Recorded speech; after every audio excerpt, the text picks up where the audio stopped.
ছেড়ে দে, দাদাকে ঢুকতে দেবে, দাদাকে ঢুকতে। আরমানটাকে আরমান ওই হাজিনগরের ওইদিকে থাকে, লালদিঘি এসে আমাদের এখানে চার্জ নেয় গ্যারেজে থাকে না, ওই টোটোটা আর ওই টোটোটা আর ওই পুরো উল্টে দেবে এরকম অবস্থা। আরে দাঁড়াও, বহুত ডিস্টার্ব করো গো।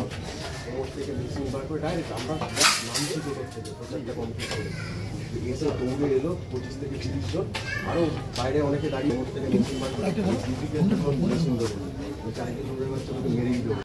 ভালো সংগঠক। কালকে বাংলা বন্ধ ঘোষণার পরে মাইক নিয়ে ও মাস্টারমশাই, কৃষ্ণেন্দু মাস্টারমশাই এরা মাইক নিয়ে বেরিয়েছিল প্রচারে। একটা এদিকে মাইক বেরিয়েছিল, একটা মণ্ডল 1-এ মাইক বেরিয়েছিল। তো মণ্ডল 1-এ রনো আর কাউ বলে ক্রিমিনাল যারা আছে তারা সিংভবন ভাঙচুর করলো। আর এখানে অভিজিৎ চ্যাটার্জি, যে গ্রেট অশোক চ্যাটার্জির ছেলে আছে, সে ওকে মাস্টারমশাইকে ব্যাপকভাবে পিটিয়েছে। ওখানে টোটো ভাঙচুর করেছে, মেশিন ফেলে দিয়েছিল, ওই যে মাইক প্রচার করা মেশিন ফেলে দিয়েছিল। ওখানে তো সিংভবন ভাঙচুর করেছে, ও হসপিটালে ভর্তি আছে এমসে। ওর খুব পায়ে অবস্থা খুব খারাপ আছে। বক্তব্য একটাই আছে কি তৃণমূল কংগ্রেসের পায়ের তলা মাটি সরে গেছে। আজকে আপনারা দেখেছেন সারা বাংলায় এই বন্ধের সমর্থনে কিভাবে মানুষ নেমেছিল, আর তাকে আটকাবার জন্যে তৃণমূলে গুন্ডা আর পুলিশ একসঙ্গে মাঠে নেমেছে। আমাদের একটা বড় দুর্ভাগ্য জিনিস আজকে আমরা দেখলাম কি রেল স্টেশনে আরপিএফ কোথাও নেই, পুলিশ রেল স্টেশন দখল করে নিয়েছে। পুলিশের এখতিয়ার আছে কি না আছে, আরপিএফ ছিল না কেন, এটা একটা বড় প্রশ্ন আমাদের কাছে। কোন রসায়ন এই আরপিএফকে গায়েব করে দিয়েছিল?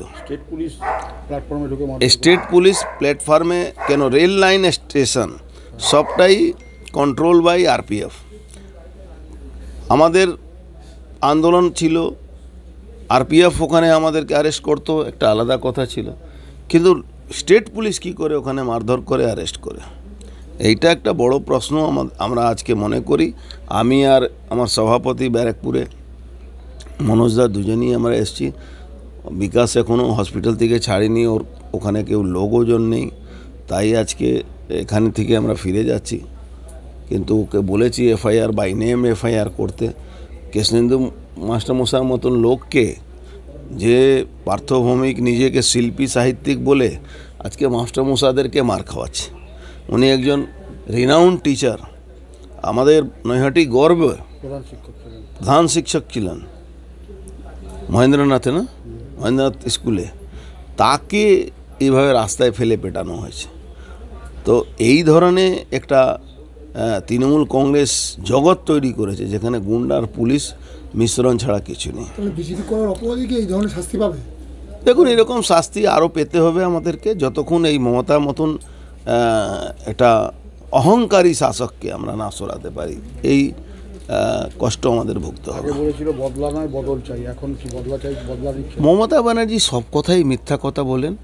আজকে উনি 10 দিনের মধ্যে ফাঁসি ঠিক করে দিচ্ছেন, উনি বলে দিয়েছেন 10 দিনের মধ্যে ফাঁসি ঠিক করে উনি আইন পাস করে দিচ্ছেন, যেটা ওনার এখতিয়ার নেই। আজ পর্যন্ত পিসি ভাইপোর মধ্যে ওই সন্দীপ ঘোষকে অ্যারেস্ট করা হবে কি না হবে, আজকে মিউচুয়াল হয়ে গেছে। সন্দীপ ঘোষের বলির ব্যবস্থা করে দেওয়া হয়েছে। সন্দীপ ঘোষ জানেন আপনারা, সিবিআই থেকে ইডি সবাই ধরবে, তদন্ত চলছে। অনেকে রাঘবাল ধরা পড়বেন। মমতা ব্যানার্জি কারা কারা ধরা পড়বেন, তাদের সঙ্গে মমতা ব্যানার্জি কী সম্পর্ক, সবটাই উজগার হবে। ওয়েট করুন, সময় 10 দিনের মধ্যে বিধানসভা বিল আনতে চলে। আরে উনি একটা মূর্খের কথা বলছেন, ওনার কোনো অধিকার নেই এই বিল আনা। লজ্জা হয় না? পস্কো বিল যখন আসছিল তৃণমূল কংগ্রেসের এই কল্যাণ ব্যানার্জি লাফালাফি করছিল, লজ্জা হয় না? আজকে কংগ্রেসের লজ্জা হয় না? তারা এই বিলের এতে লাফালাফি করছিল। আমরা তখনও বলেছিলাম কি পস্কো আইনটাকে মমতা ব্যানার্জি নিজের বিরোধীদেরকে তাদের শাস্তি দেওয়ার জন্যে, মিথ্যা মামলা লাগাবার জন্যে সবসময় উনি চেষ্টা করবেন। আজকে কামদুনি উনি বলছেন তো কি 10 দিনের মধ্যে ফাঁসি, তাহলে কামদুনি ঘটনার যারা অপরাধী ছিল আপনি জানেন প্রায় 16টা পিপিকে চেঞ্জ করিয়েছিলেন বাঁচাবার জন্যে। লজ্জা হয় এইসব কথা বলে। এখানকার মানুষ বুঝুক, কৃষ্ণেন্দু মাস্টারমশাইয়ের মতন লোককে মার খেতে হচ্ছে তো কত ভদ্র, এখানকার ভদ্র বাঙালি বাবুদের কাছে এই পার্থভূমি ঘুরে ঘুরে বলেছিল কি একটা বিহারিকে ভোট দেওয়া যাবে না, নাহলে এখানে বিহারি রাজ হয়ে যাবে।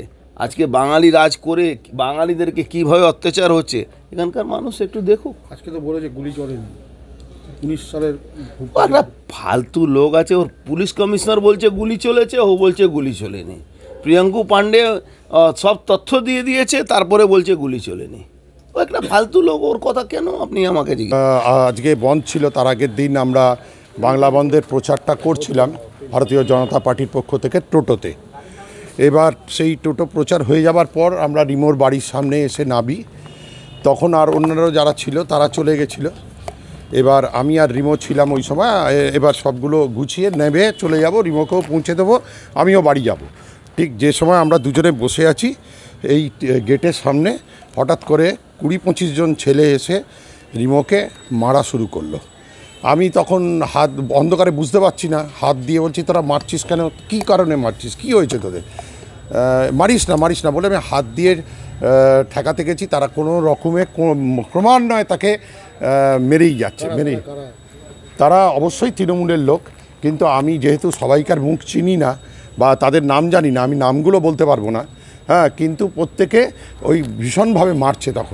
তখন আমি হাত দিয়ে ওর মাথাটা, রিমোর মাথাটা প্রোটেকশন করার জন্যে আমি হাত দিয়েছি। সেই সময় আমার হাতে লেগেছে।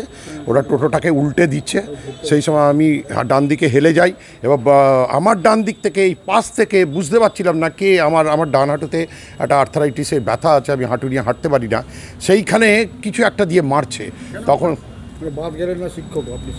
আমি নৈহাটি মহেন্দ্র উচ্চ বিদ্যালয়ের কেমিস্ট্রির শিক্ষক ছিলাম।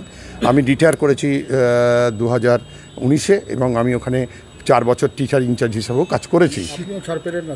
না, আমি অবাক হয়ে যাচ্ছি যে আমাদের এখানকার বর্তমান এমপি, তিনি একজন সংস্কৃতিবান মানুষ। তিনি জেতার পর বলেছিলেন নৈহাটিতে শান্তি ফিরিয়ে আনবেন। তার নৈহাটিতে আমি অবাক হয়ে গেলাম যে তার প্রতিশ্রুতি অনুযায়ী এই কি সালে শান্তি আমাদের মানুষ, জনগণ কি তাকে এই জন্যে ভোট দিল যে এই রকম শান্তি বিরাজ করবে নৈহাটিতে, যাতে শিক্ষকও ছাড় পাবে না? আপনারা গণতান্ত্রিকভাবে করুন। আপনারা তো বলেন উন্নয়নের জোর আছে, আপনারা উন্নয়ন করেছেন, প্রচুর কাজ করেছেন মানুষের জন্য, এসব বলেন। তা মানুষের জন্যে গণতান্ত্রিক পদ্ধতিতে জয় করতে হবে না? আপনারা বাহুবল প্রয়োগ করে শিক্ষককে মেরে জয়ী হবেন? এটা আমাদের আন্দোলন করতে দেবেন না, আমাদের প্রচার করতে দেবেন না, গণতন্ত্রের মধ্যে আমাদের কোনো পরিসর থাকবে না। এটাই আমি এত বিহ্বল ছিলাম এবং শারীরিকভাবে একটু অসুস্থও ছিলাম। আমি প্রশাসনকে জিজ্ঞেস করতে পারিনি। আমি অনেকটাই নির্ভর করেছিলাম যে আমার দলের ওপর, যে যেরকমভাবে বলবে আমি সেরকমভাবে করবো, কারণ আমি অনেকটাই এই বিষয়টা জানি না কীভাবে কী করতে হয়। This is the first time in my life. এই জন্যেই আমি একটু বিহ্বল হয়ে পড়েছিলাম। তারপর আস্তে আস্তে এরা আমাকে বাড়ি চলে যেতে বলে। আমার আবেদন একটাই, যে গণতান্ত্রিক পরিসরে যারা মানুষের ম্যান্ডেট নিয়ে এসছে, তারা অপরকে কেন গণতান্ত্রিক পরিসর দেবে না? তারা কি এমন অপরাধ আমরা করেছি যার জন্য আমাদের মেরে ধরে আটকাতে হবে? তার মানে তাদের উন্নয়নে ফাঁক আছে, তার মানে তাদের শাসনে ফাঁক আছে। তাই এটাই কি পশ্চিমবঙ্গ? এই রাজনীতি চলবে? ভীষণভাবে নিরাপত্তার অভাব বোধ করছি। আমি বাড়ি থেকে একা বেরোতেই এখন ভয় পাই যে কখন রাস্তায় ধরে, কখন মারে। কেননা এরা তো শিক্ষককেও ছাড়ে না, এরা ডিফারেন্সও বোঝে না যে কাকে কি করতে হয়। তারপরে রিমোকে যেভাবে অমানসিক মার মেরেছে, সেটা দেখে আমি সত্যি খুব ভীত। আমার নাম কৃষ্ণেন্দু চক্রবর্তী।